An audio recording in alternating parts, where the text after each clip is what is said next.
How do we determine the area of this shape? If you look at your formula sheet, you won't find this shape on your formula sheet, right? Your formula sheet contains things like triangles and rectangles and circles, but it doesn't have this specific shape. The key is to realize that this shape here is really just made up of separate shapes. And that's why we call it a composite shape.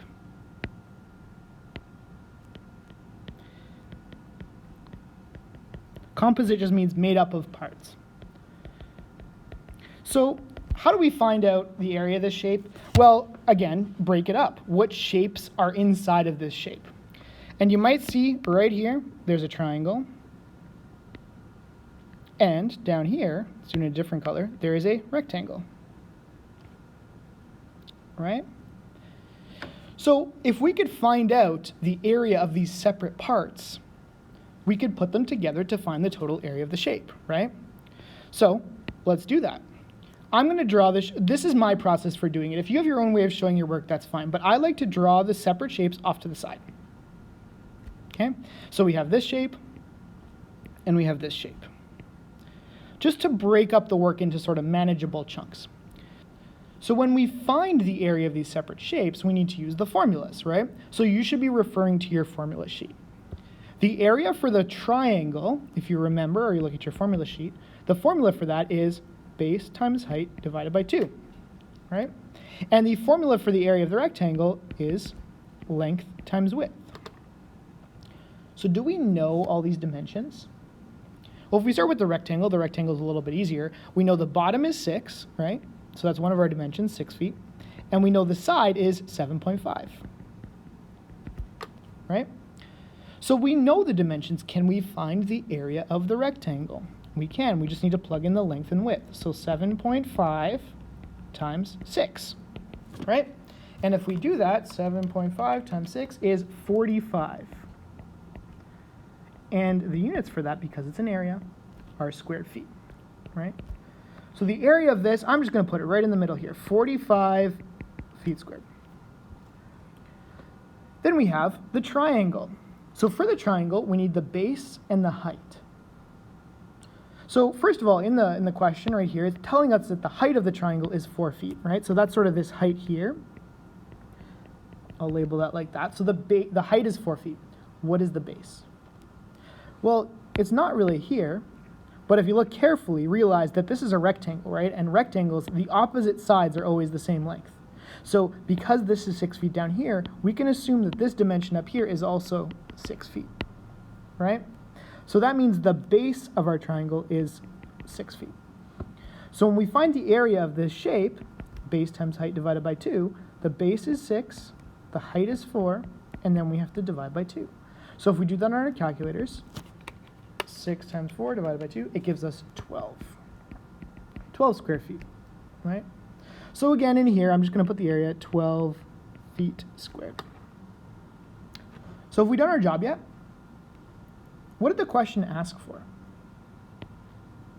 It's asking for the total area. So if we know the area of this is 12 squared feet, and we know the area of this is 45 square feet, the total area, another way of saying total, is to add, right? So the total area is going to be, well, it's just, we can look at it as sort of the sum of these two areas. So I'm going to calculate it as 12 plus 45, which gives us 57. And again, it's an area, so it's feet squared. So there we go. The area is 57 feet squared. So again, broke it up into chunks. What are the separate shapes? Found the formulas for those shapes, found the dimensions, and plugged them into the formulas. Lastly, we added the whole thing together. Next question. This one looks, maybe it's like a door. Oh, it's a very large door because it's 12 meters by 10 meters. That would be huge. But it's got sort of this window in it, right? So picture this like, this is like a rectangle of metal, say. And there's this hole cut out, right? We want to know the shaded area of the following shape. So the shaded area is just this gray area here. We want to know what that gray area is, okay? So first of all, we know there's a large shape here, this 10 by 12 meters.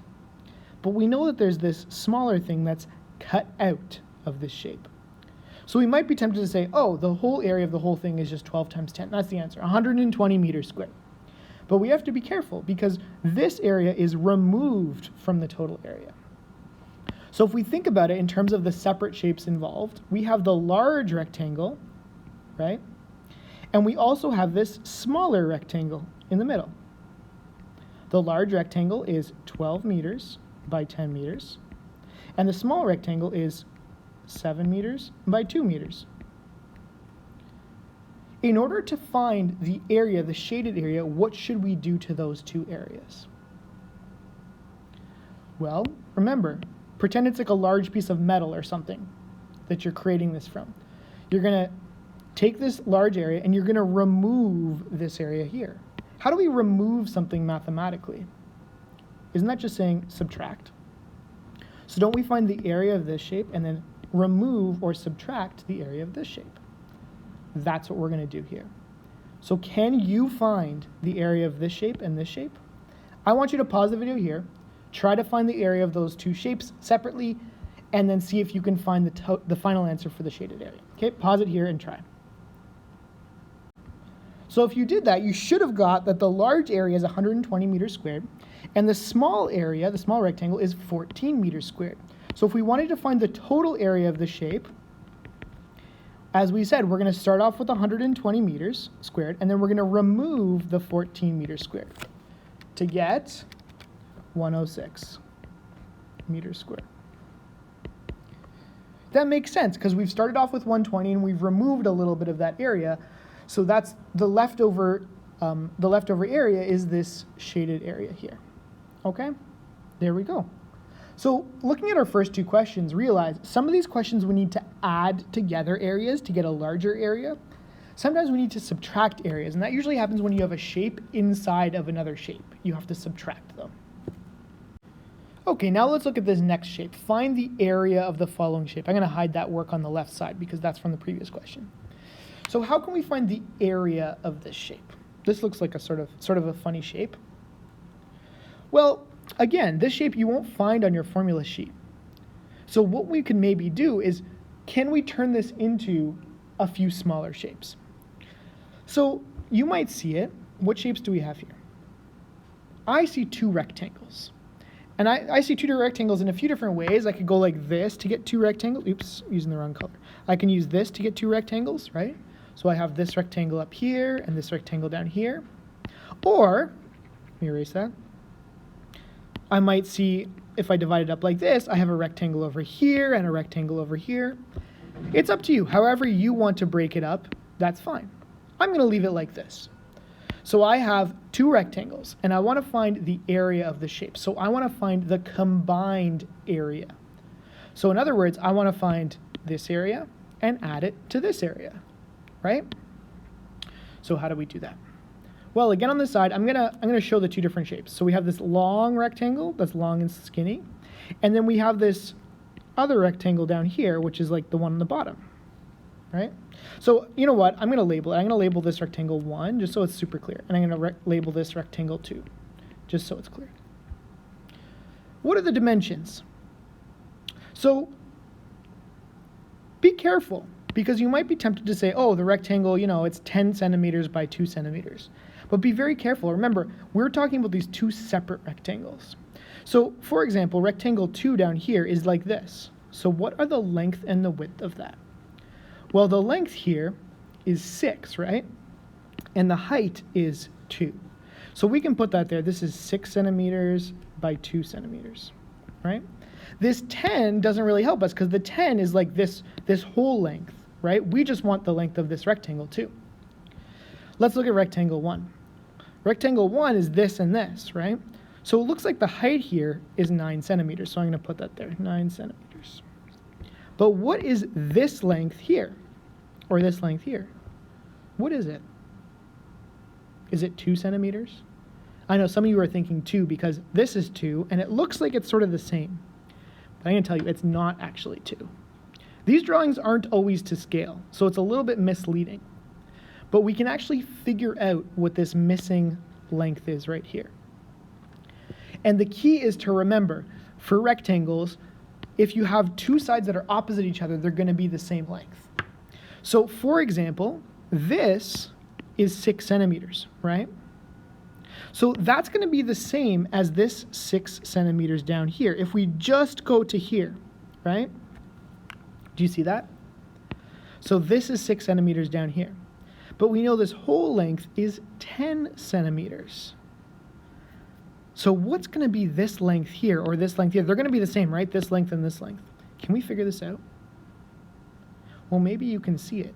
6 plus something is going to give us 10, right? And the way you can do this is by subtracting. You can realize, oh, I can find that missing length by doing 10 minus 6, which gives me 4 centimeters, right?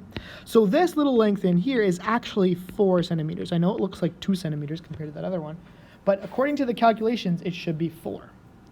So see, we weren't given that side, but we can figure it out by looking at the other sides. So we know that that's 4. So now that we know our dimensions, let's find the total area. So I want you to pause the video here, try to find the total area yourself, unpause it, and I will show you the answer. So there we go. The area of this rectangle is 36 centimeters squared. The area of this rectangle is 12 centimeters squared. We add them in this case because we're trying to come up with a bigger shape based on these two smaller shapes, and the answer is 48 centimeters squared. Now let's look at the last question. This one, it looks a little tricky. But remember, if it looks tricky, just think, what shapes are involved? First of all, you might notice that there is this big rectangle. It's actually a square because we can see it's 14 feet by 14 feet, right? So that's our first shape, right? And then we see we have this semicircle here, right? And this semicircle here. And it's telling us to find the shaded area.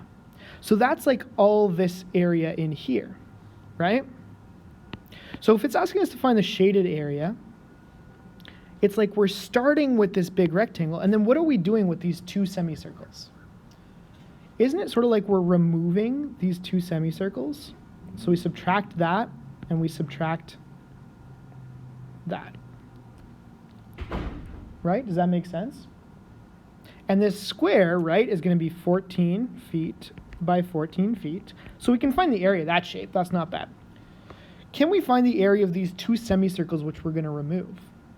So what do we need? So we know that the area of this is going to be length times width, right? I'm not going to calculate it. I'll leave that up to you. How do we find the area of this semicircle? Well, remember, a semicircle is just half a circle. So what can we do? Well, we can look up the formula of a circle. What's the area of a circle? Pi r squared. But because it's half a circle, we can always just divide it by 2, right? Because it's half a circle. And down here, this is also a semicircle. Pi r squared divided by 2, right? Because it's half a circle, that's why we do the divided by 2. What do we need to find the area of these semicircles? We need the radius, right? But hold on, we're not given the radius on this diagram. Can we find the radius? That is the trick to this question. Can we find the radius? Well, remember, what is the radius? The radius is half of the distance across the circle, right? So it's there or it's there. That would be the radius, right? Oops. Switch back to my pen. So this would be the radius or this would be the radius, right? Just half of that distance. Can we figure out what that value is? Well, a little bit tricky. See if you can follow. We know the length of the square, the side length of the whole square is 14 feet, right? So this whole length is 14 feet. We also are given that the two parts on either side are 2 feet. And if we're assuming that it's the same on both sides, this is going to be 2 feet here and this is going to be 2 feet here. So what can we do? Well, you might realize that we can take away from 14, we can take away 2 on either side. And if we do that, it's going to give us 14 minus 2 minus 2. It's going to leave us with the distance from here to here, which is going to be 14 minus 2 minus 2, which is 10 feet, right? So it's like we just removed the 2 from either side, and we're left with 10 feet. Now, you'll notice the 10 feet goes all the way across the circle, right? What do we call that? We call it the diameter, right? This is the diameter of the circle. So the diameter of the circle is 10 feet, right? That means the radius must be 10 divided by 2 is 5 feet. Do you see that? So that's the radius. And we can assume the radius is the same on the other side because the whole thing is like symmetrical, right? So we'll assume that the radius down here is also 5 feet. So we know that this radius in the equation is 5. This radius in this equation is 5. We know the length and the width. I want you to calculate the shaded area. Pause the video here, calculate it, unpause when you have an answer. So here are my 3 areas. I found the area of the square is 196 feet squared. The area of one of the semicircles, putting in the radius as 5, is 39.25 feet squared. And the other one, I didn't have to calculate it because it's the same, right? It's the same formula, same numbers, so it's also 39.25. So if I want to calculate the overall area of the shape, it's going to be 196. And remember, we're subtracting the 2 areas of the semicircle. Minus 39.25 minus 39.25, which equals 117.5. feet squared. There we go. There's your answer. So if you want a general process for this, first identify the different shapes that you have, right, that make up your composite shape. Figure out if they're added or subtracted. Figure out what the dimensions are. Find the formulas and the areas for each of those shapes, and then add or subtract depending on what you need to do. All right? Good luck.